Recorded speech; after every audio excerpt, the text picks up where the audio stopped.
আজকে যেতে যেতে আমাদের নজরে যেটা পড়লো, কোনো গাড়িও পার হতে পারছে না।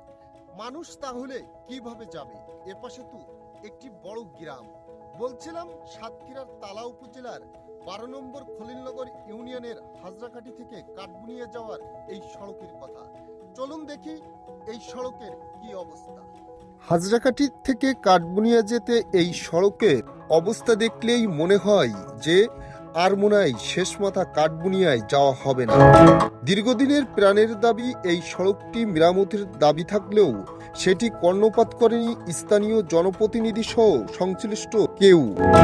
নির্বাচনের আগে তারা নির্বাচনী বৈতরণী পার হওয়ার জন্য নানাভাবে আশ্বাস দিলেও কথা রাখেনি, যে কারণে আজ মানুষের ভোগান্তির একটা চরম পর্যায়ে পড়েছে। প্রতিদিনই এই কাঠবুনি এলাকার মানুষ হাজরাকাঠির উপর দিয়ে তালা উপশহরে যায়, কিন্তু এই সড়কটি ঠিক না হওয়ায় মানুষের কষ্টের কোনো শেষ নেই।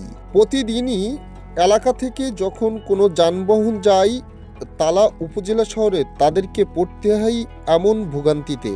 এই কাঁচা সড়ক কবে যে একটু পাকার মুখ দেখবে, এটাই এখন এলাকাবাসী জানতে চায়। কারণ স্বাধীনতার পর থেকেই তাদের দাবি ছিল এই সড়কটি পাকাকরণের, কিন্তু পাকা তো দূরের কথা, এখন চলাচল অযোগ্য হয়ে পড়েছে এই সড়কটি।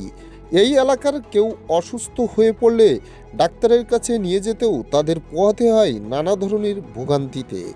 এই ভোগান্তি কবে দূর হবে সেটাও জানা নেই এই এলাকার মানুষের।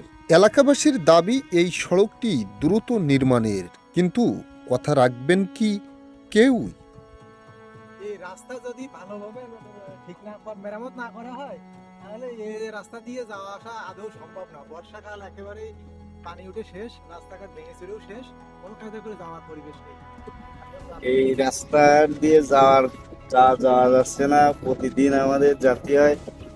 এখন এই রাস্তার কাজ না করলে আমাদের তো যাওয়ার কোনো রাস্তা নেই, আর এই রাস্তা ছাড়া যাওয়া আসার কোনো রাস্তা নেই।